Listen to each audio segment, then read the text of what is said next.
অনেক বড় পাইপ ছাড়ছে, ওই একটা এই ধারটা এসছে, বড় লাইট গুলো এলইডি গুলো দেওয়ার জন্য আলোটা দেখে ওই জন্য ওখানে উঠে মাত্র লেবে গেছে। মানে আপনাদের বাসায় উঠতে চেয়েছিল? হ্যাঁ, ওখানে উঠতে একদম উপরে উঠেছিল, তো উপরে উঠে ওই যে খড়টা আছে না যেখানে লেবেছে ওইখানে উঠে ওইখান থেকে লেবে গেছে, গিয়ে এবার ওই যে ওইখান থেকে ও যাকে দেখবে, যার দিকে নজর দেবে, আওতা করবে, তো তারই উপরে পড়বে। ওরা তো ঘাড়ে পড়ে ঘাটটা ঝিঁড়ে দিলে তখন মানুষ তো মরে যায় না। হয়ে গেছে। আর দেখুন তার প্রমাণ, বাঘের প্রমাণ, তার পায়ের ছাপ কত বড় বড়। তার মানে আপাতত বাঘকে চোখে দেখতে পেয়েছেন বাঘটাকে? হ্যাঁ, বাঘ আমি দেখেছিলাম, বাঘ ছিল একদম সামনে। হ্যাঁ, এই কন্যাটা। আচ্ছা, কি মনে হয় যে শীতকালটুকু মানে এগুলো খুব আতঙ্কের মধ্যে? শীতকালটা আসে মানে এই 2 বছর বেশি আগে আসতো, খুব কম টাইম। রাস্তাঘাট তো দেখতে পাচ্ছ কেমন খারাপ, ভালো নয়। এমনি দিনের বেলা বুক কাঁপছে আজকে। হ্যাঁ, দিনের বেলা এমনিতে তো বার হলে তো শুধু ওই দিকেই তাকিয়ে থাকতে হবে। নমস্কার, সুন্দরবন নতুন একটি পর্বে আপনাদের সকলকে জানাই স্বাগত। আজকে মূলত আমি রয়েছি আমাদের দক্ষিণ 24 পরগনা মইপিটের সুন্দরবন। এখানে আসার কারণ, কাল রাতে অর্থাৎ 27শে নভেম্বর এইখানে লোকালিটিতে বাঘ চলে এসেছিল। তার কারণে এইখানে আসা, আর এইখানে মানুষরা কতটা আতঙ্কের মধ্যে রয়েছে এই সব কিছু জানার জন্যে এই গ্রামে আসা। তবে চলুন এই পর্ব এখান থেকেই শুরু করা যাক। এই যে জঙ্গলটি দেখতে পাচ্ছেন, এই জঙ্গলটি মূলত কিন্তু মইপিট সুন্দরবনের জঙ্গল। আর এই জঙ্গলে মূলত কিন্তু 27 তারিখ বাঘ লোকালয়ে চলে এসেছিলো। আর আজ মূলত 28 তারিখ। আর আজ মূলত আমরা এই জায়গাটায় আছি।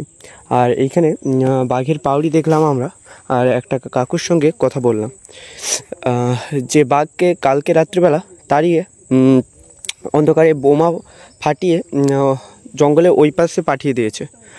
আর তো ওরা তারপর কিছু জানে না যে বাঘ আছে না নেই। তো আমরাও একটু আতঙ্কে আছি, কারণ বাঘ কোথায় আছে ওরাও ঠিক জানে না। তো পুরো ভিডিওটা দেখতে থাকো, ভালো লাগবে। আপনাদের বাঘের পায়ের ছাপ দেখাই, চলুন।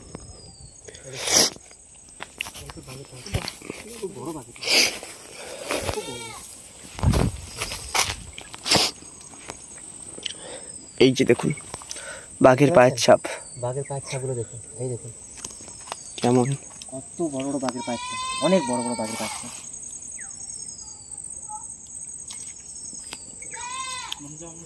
বাঘটা অনেক বড়।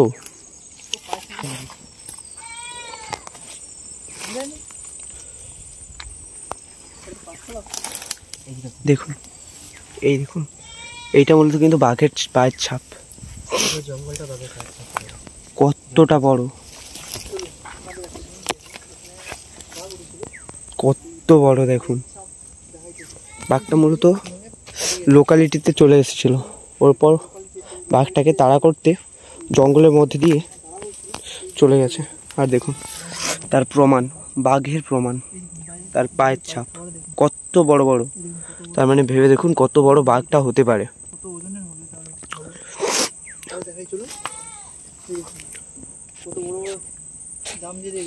দেখুন একদম। আর নেমে গেছিলাম দেখতে। দেখো এইটা দেখো, এইটা দেখো, এইটা দেখো, অনেক বড় পায়ের ছাড়ছে, ওই একটা এই ধারটা এসছে। বড় বড় পায়ের ছাপ, কি বড় খাওয়া দেখো।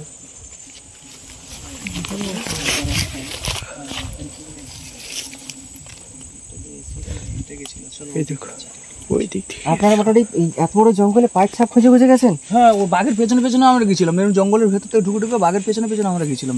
বাঘের পায়ের ছাপ দেখে দেখি, বাঘের পেছনে তাড়ি গেছি, বাঘের পেছনে গেছিলাম। এবারই হ্যাঁ, বাঘের পেছনে পেছনে গেছিলাম।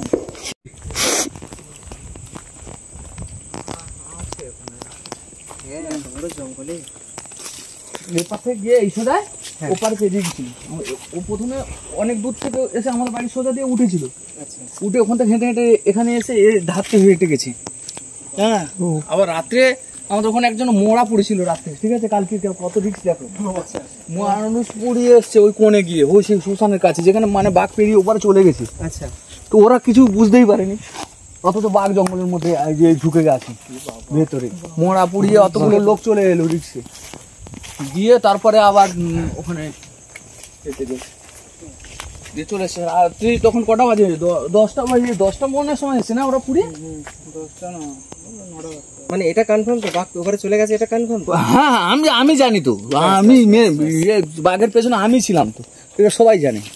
হ্যাঁ ওই রাত্রে পেরিয়ে এসছে, রাত্রে পেরিয়ে আসার পরে ওখানে আমাদের পাড়ার একটা বউ দেখতে পায় যে বাঘের পায়ের ছাপ পড়ে আছে। গরু মারতে এসেছিল, গরু মারতে আসতে দেখতে পেয়েছে বাঘের পায়ের ছাপ। বাঘের পায়ের ছাপ দেখে পাড়ায় খবর দিতে সব লোকজন যায়। যাওয়ার পরে বাঘ এই নদীর এপারে 7:30 8টা পর্যন্ত এপারে তারপর ঘোরাঘুরি করছিল। আমরা বাঘ ভেতরে আছে একজন দেখতে পেয়েছিল এখানে। দিয়ে যখন আমরা ওই বাঘ করে যখন চিল্লায় তখন ওই বাঘটা তখন আবার যখন পায়ের ছাপ দেখে আমরা পুলিশ, আমরা আমাদের গ্রামের 6 জনকে নিয়েছিল রেঞ্জার অফিস থেকে। আচ্ছা, 6 জনকে নিয়েছে গ্রামের লোক লেবার হিসাবে। আর ওখানকার পুলিশ ছিল 8-10 জন, মানে অফিসে ফরেস্ট অফিসের লোক ছিল। আর পুলিশ ছিল না, পুলিশ রাস্তার উপরে দাঁড়িয়ে ছিল। আচ্ছা, দিয়ে আমরা ওই বাঘের পাউড়ি ধরে ধরে সামনে এগিয়ে গেছিলাম অনেকটা। যখন নদী শেষ হয় 150 মিটার দূর থেকে, আচ্ছা, ওই 150 মিটার দূর থেকে ওরা তখন বাঘটা টপকে এদিকে আবার গ্রামের দিকে চলে আসে। আচ্ছা, দিয়ে আমাদের ওখানে আসার পরে একটা স্রোত আছে, স্রোতের ওপারে গিয়ে ছিল রাত্রে। এবার রাত্রে আবার ফরেস্টের অফিসার ওখান থেকে রাত্রে আগুন জ্বালায়, গাছে গাছে টায়ার জ্বালিয়ে আগুন জ্বালায়। আগুন জ্বালানোর পরে আমরা বোম টোম ফাটিয়েছে। তারপরে রাত্রেবেলা আর আমরা সকালবেলা ওদিকে আর যাইনি, আর দেখিনি ভয়। মানে আপাতত বাঘ কি চোখে দেখতে পেয়েছেন বাঘটাকে? হ্যাঁ বাঘ আমি দেখেছিলাম, বাঘ ছিল একদম সামনে। হ্যাঁ বাঘ শুয়েছিল, তারপরে আমি দেখেছি, আর একজন দেখেছে, আরো 2-3 জন দেখেছে, সামনে শুয়েছিল, চলে গেছে। তারপরে তো টপকে এদিকে আবার চলে এলো। আমরা পায়ের ছাউড়ি দেখে আবার নৌকা নিয়ে আবার ঘুরে এসেছিলাম। আচ্ছা, গেল বছর মানে গত বছর মনে হয় এইখানেই মানে আবার হ্যাঁ ওখানে উঠেছিল, গরু পড়েছিল, একটা গরুকে টেনে নিয়ে চলে গেছিল। ও টায়ার ফায়ার সব পড়ে আছে, আগুন জ্বলছিল যে। এগুলো আমরা মাঝে আতঙ্কে রাত্রে রাত্রে করে জ্বালাই। ও এখন শীত পড়তে আপনারা এখন মানে আগুন ফাগুন জ্বালান? হ্যাঁ মাঝে মাঝে জ্বালাই, এখন তো জ্বালাতেই হবে, লাইট লাগাতে হয়। এখানে আমাদের নিজস্ব লাইট, কোনো সরকারি দপ্তর থেকে কোনো জিনিস লাইট লাগায় না এখানে। এখানে যে রাস্তায় লাইট লাগাতে হবে, যে বাঘের আছে কোনো কিছু ঘেরা, কোনো সিকিউরিটি নেই এখানে। পোস্টারে একটা করে আলো দেওয়া উচিত, দেয় না। আচ্ছা, মানে অনেক গরমকালেও তো আসে বলুন বাঘ? বেশি শীতকালে আসে, গরমকালে ততটা দেখা যায়নি, যে গরমকাল গেলে আসেনি। শীতকালে এখন বাঘের মানে বাচ্চা হওয়ার টাইম তো, মানে বাচ্চা হওয়ার টাইম মানে কি ওরা এটা করবে। ওপারে তো জঙ্গলে জাল ঘেরা আছে বলুন দাদা? হ্যাঁ আমি তো দিয়েছিলাম, জঙ্গলে জাল ঘেরা আছে। জঙ্গলের জাল পুরোটা তো আর ঘেরা নেই, কোনো জায়গায় তো ফাঁক আছে, সে ফাঁক থেকে চলে আসে। মানে এই যে শীত পড়ছে মানে তাহলে খুব আতঙ্কের মধ্যে আছে? আতঙ্কের মধ্যে, সবাই আতঙ্কের মধ্যে আছে। এমনি বিকেলের পর এমনি সন্ধ্যার পর রাস্তাঘাটে লোক না লোক চলাচল কমে গেছে, লোক সন্ধ্যাবেলা যায় না, খুব কম। কত বড় হবে? হ্যাঁ বড়, এখানে ধরুন 6-7 ফুট তো হবে। ফুট? অনেক বড়। হ্যাঁ আমাদের ইয়েতে এতটা উঁচু। আমরা যে এমনি দিনের বেলা ঘুরছি, এমনি ভয়ের কিছু নেই তো? দিনের বেলা ভয় বলতে পারছি না, আতঙ্ক থাকতেই পারে। কখন কোথায় জঙ্গলের মধ্যে কোথায় আছে তো আমরা যাই না। ঝোপঝাড়ে কোথায় ওখানে লম্বা নদী আছে, নদীটা টপকে চলে আসলেই হলো।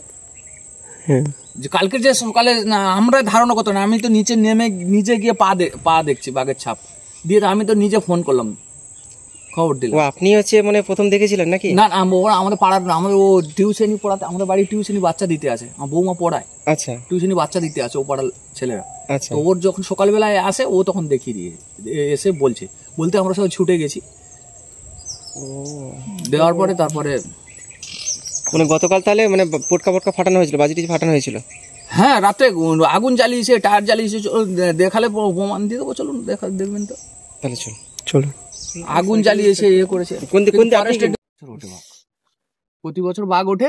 এখন রাত্রে ছিল, রাত্রে বোম টোম ফাটিয়েছে, ফাটানোর পরে আমরা আর খবর নিইনি, মানে চলে গেছে ওপারে, যেতেও পারে, ঘুরে আসতে পারে, কোনো গ্যারান্টি নেই। কোথায় যাবে কে জেনে বসে আছে, একটা পোষা জন্তু যে কথা শুনবে, ও তো কোন দিকে যাবে কে জেনে বসে আছে। একটা বেড়াল কোথায় যাবে কেউ জেনে বসে আছে?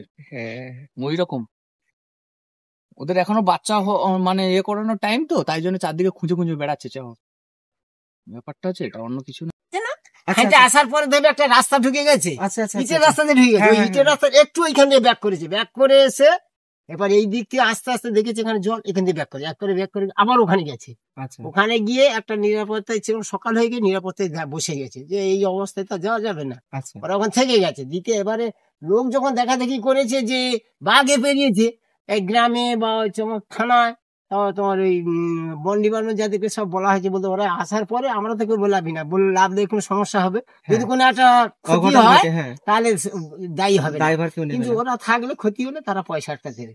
এই জন্য কি হলো, ওরা আসার পরে পুলিশ বা ওই বনের যারা সমস্ত ইয়ে আছে বা যারা সাহসী মানুষ যারা, তারা জঙ্গলে যায়, তাদেরকে নিয়ে ঘুরে ঘুরে যখন আসছে তখনই তারা পেয়ে ও এই পথে এসে পেরিয়ে ওই পারে চলে গেছে। ওই পার থেকে হয়ে পেরিয়ে আবার এই নাসিটার পরে আবার ওপারে গেছে, ওটা এইখানে আর নাসি আছে, ওপারে পেরিয়ে ওইখানে জঙ্গলে থেকে গেছে। ওটা জঙ্গলটা প্রচুর ধরনের, ওর ভিতরে ঢুকে কিছু করা যায় না। বগড়া গাছটা আছে না, মানে হেতাল গাছ, হেতাল গাছ উপরন্ত অন্যান্য গাছ খুব চামটি, এই জন্য কেউ রিস্ক নেয়নি, মানে মানুষ আর রাস্তা থাকে না। হ্যাঁ এই জন্য বলছে রিস্ক নেয়নি ওরা, ওই যে বনে তোমরা চলে যাও। এবার ওরা এই রাত্রে ছিল কালকে ওই 10টা-11টার মধ্যে ছিল, তারপরে যে যা চলে আর বোম টোম ফাটায়নি, আমরা আর বলতে পারবো না, এখন পেরিয়ে গেছি। বাজি ফাটানো হয়েছে। হ্যাঁ ওরা 10টা-11টার মধ্যে ছিল, থানার লোক এসেছিল, ওরা চলে গেছে। তারপর বনে যারা থাকে লঞ্চ ফঞ্চ নিয়ে ওরা সব ছিল, ওখানে ওদের লোকজন ছিল, আমাদের গ্রামের লোকও 2-2 জন ছিল। আচ্ছা মানে এটা তাহলে গতকাল ঘটেছে এই কাণ্ডটা। গত বছর তো এই পারেও বাঘ উঠেছিল। হ্যাঁ গত বছর উপরে উঠেছিল এই কন্যাটা। আচ্ছা কি মনে হয় যে শীতকালটুকু মানে এগুলো খুব আতঙ্কের মধ্যে?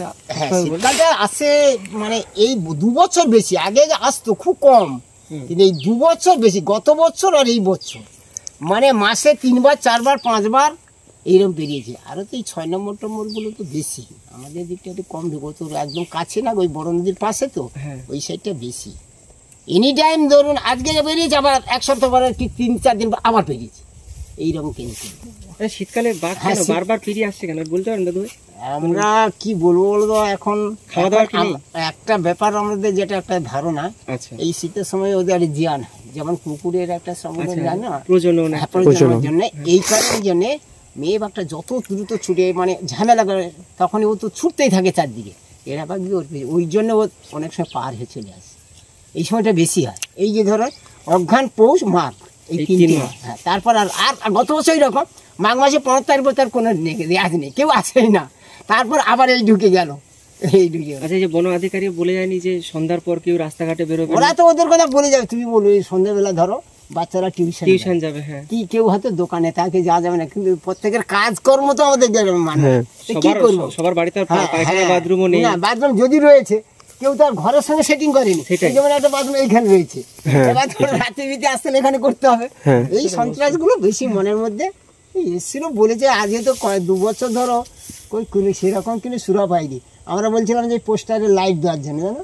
আচ্ছা আচ্ছা এই লাইট গুলো আমাদের ধরো এর থেকে নিলে আমাদের বিল উঠবে, সরকারি আমাদের যদি এক্সট্রা দেয়, আমি সবটা নাহলে এই আমার বাড়ির কাছে একটা দিল, ওই বাড়ির কাছে দিলে, তাহলে আলোটা হলে একটু আসে। কেন বলছি, কেন আমাদের এখানে হয়তো ঢুকে যেত, আমাদের বাড়ির লাইটটা ছাদের উপর দেওয়া ছিল, ওই ছিলে ঘরে ওখানে একটা ছিল, আর আমার ওই বাড়ির একটা লাইট দিয়েছিল, বড় লাইট গুলো এলইডি গুলো দেওয়ার জন্য আলোটা দেখে, ওই জন্য ওখানে উঠে মাত্র লেগে গেছে। আপনাদের বাসায় উঠতে চেয়েছিল? হ্যাঁ ওখানে উঠতে একদম উপরে উঠেছিল, তো উপরে উঠে ওই যে খড়টা আছে না যেখানে লেবেছে, ওইখানে উঠে ওইখান থেকে লেবে গেছে, গিয়ে এবার ওই যে ও তার মতো চলা আর মতো এইরকম ব্যাপারটা আছে। মানে তাহলে তো বিশাল আতঙ্কে আছে না? হ্যাঁ আতঙ্ক তো অবশ্যই, ছোট বাচ্চাদের নিয়ে, হ্যাঁ আতঙ্ক তো অবশ্যই আছে। কেননা গরু বাছুর কি বেঁধে রাখেন এরকম গাছের গোড়ায়? এখন দিনের বেলা বেঁধে রাখি, আমরা সন্ধ্যের আগে তুলে দিই গোয়ালে, গোয়াল টোয়ালগুলো করে যায়। মোটামুটি এখন সন্ধ্যার পর কটার পর বাইরে বেরোন না বেশি? আমরা এখন ওই 7টার থেকে আর ততটা বেরোই না। এবার খুব যারা ইমার্জেন্সি 3-4 জন একসঙ্গে গেলে, আমরা যেমন কালকে আশ্রমে গিয়েছি, আমরা 5 জন একসঙ্গে গেছি, একসঙ্গে এসে একসঙ্গে গেলে কি মনোবলটা বাড়ে। হ্যাঁ এই জন্য একা যাই না, একা হয়তো যেতাম, আর যাওয়া হয়নি। এখন হয়তো 1 সপ্তাহ মনের মধ্যে ভয়টা থাকবে না, তারপরে হয়তো ওটা থাকবে না। ধন্যবাদ দাদু ভাই, ধন্যবাদ। আর মূলত কিন্তু এই গ্রামটিতে কিন্তু বাঘ এসেছিল, আর এই জায়গাটায় বাঘটা এসে এই রাস্তাটার ওপর উঠেছিল। তারপর বাঘটাকে তাড়া করতে বাঘটা এই পাশ দিয়ে নিচ দিয়ে ওই দিকে চলে গিয়েছিল। আর দেখুন এইখানে কিন্তু বাঘের পায়ের ছাপ রয়েছে। আর দাদু যেটা বললো যে এইখানে বাঘ কিন্তু কালকে 27 তারিখ কিন্তু এই রাস্তায় উঠেছিল। আর এই জঙ্গলটা মূলত কিন্তু এই জঙ্গলটার পর একটি ছোট্ট সরু নদী বলতে পারেন বা ছোট্ট খাল বলতে পারেন এমন রয়েছে, ওর পর আবার একটি জঙ্গল রয়েছে। তো বাঘটাকে তাড়া করে ওই খালের ওপারে পাঠিয়ে দিয়েছে। আর আর ওই দাদুটার বাড়ি মূলত এইটা। আজ বদমাশি করে করে যাস গোটা রাস্তা, দেখ কি পার হয়েছে দেখ। আমি বিশ্বাস করিনি। আমি কি বলছি, আমি পাড়ায় এমনি জানি না, হয়তো কাকিমালা লাগাচ্ছি। তারপরে যে দেখি না বড় বড় পাচ্ছা, তা কি করতে রাত ভিত্ত আমাদের যেতেই হয় এই রাস্তা দিয়ে। ছোট ছোট বাচ্চা, ছোট বাচ্চা তো পড়াশোনার জন্য। হ্যাঁ, রাত্রেবেলা টিউশন যায়, আনতে হয়, দিয়ে সকালে দিয়ে আসতে হয়। তা এমন কি বড় বাচ্চা নয় যে একলা আসতে পারে যেতে পারবে, কিন্তু ছোট বাচ্চা দিয়ে আসতে হয়, নিয়ে আসতে রাত এই রাস্তা না একটা লাইট আছে না একটা কিছুই আছে, মানে এনি টাইম রাস্তাঘাট তো দেখতে পাচ্ছ কেমন খারাপ, ভালো নয় রাস্তাঘাট। দিনের বেলা বুক কাঁপছে। হ্যাঁ, দিনের বেলা এমনিতে তো বার হলে তো শুধু ওই দিকেই তাকিয়ে থাকতে হবে, ওইদিকে না তাকিয়ে থাকলে তুমি কিচ্ছু দেখতে পাবে না, মানে ভয়ে হ্যাঁ আতঙ্ক। আতঙ্কে কি এর আগে উঠেছিল, ওই দিকটাই উঠেছিল একেবারে, ওই দিকটা একসঙ্গে দুটোই উঠেছিল আগের বারে। দুটো একসঙ্গে? হ্যাঁ, আগের বারে একসঙ্গে দুটো উঠেছিল, ঠিক ওইখানে টিউবওয়েলটা আছে, টিউবওয়েলটার কাছে উঠেছিল। তা আমার কি করবো, তবু ভয়ের মধ্যে থাকতে হবে, কাজকর্ম করে খেতে হবে। এই মুহূর্তে মানে কতটুকু আতঙ্কের মধ্যে আছেন? অনেকটাই, মানে সন্ধ্যা হলে বাড়িতে তো পার হতে পারি না, পায়খানা বাথরুম বাথরুম এই বাড়ি এই বাথরুম, তবু তো আসতে হবে আমাদের। মানে রাতে যদি বাড়ির আশেপাশে যদি ঝুরঝুরে আওয়াজ হয়, যদি মানে কি বলবো, সে মানে না বলার কথা নয়, একটু যদি খড় করে উঠেছে যেন মন বুকের মধ্যে ধুপধাপ করে উঠে, মানে একটা বিড়াল আঁচড়ে দিলে যেন একটা আতঙ্ক। হ্যাঁ, যেন মনে হচ্ছে যেন ওই জিনিসটা আবার পার হয়েছে, এইভাবে আমাদের মানে। এমনি গরু ছাগল মুরগি এগুলো এমনি থাকে, কোনো অসুবিধা হয় না? অসুবিধা ওর সামনে পড়লে তো ও নিয়ে যাবেই। হ্যাঁ, যেরকম আমরা মানুষ দেখতে পেলে কি ছুটে চলে যায়, কিন্তু এইসব যদি ওরা থাকে অবলা জিনিস মানে বাঁধা থাকে, ওরা কি প্রাণ নিয়ে যেতে পারবে? যেতে তো পারবে না।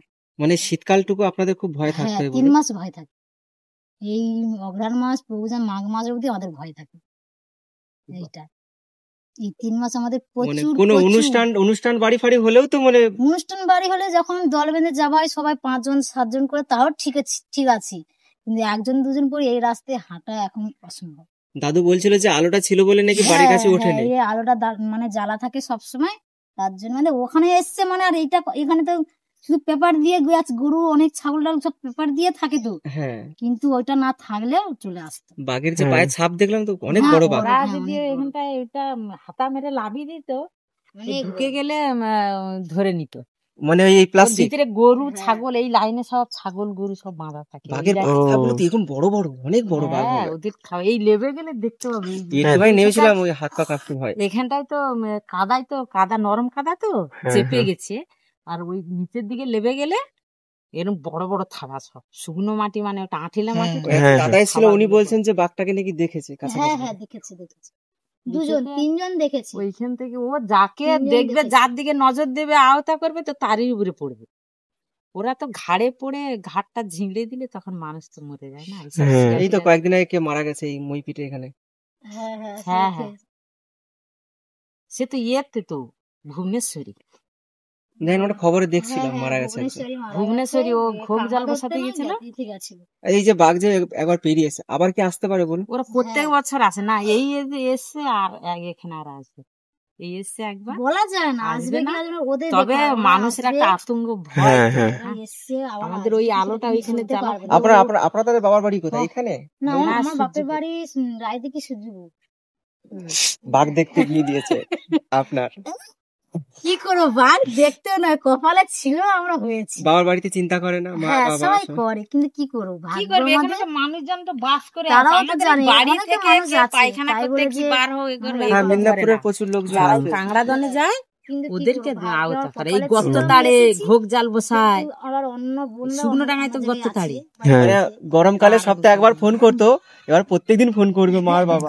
আপনি বাঘ দেখেছেন কখনো?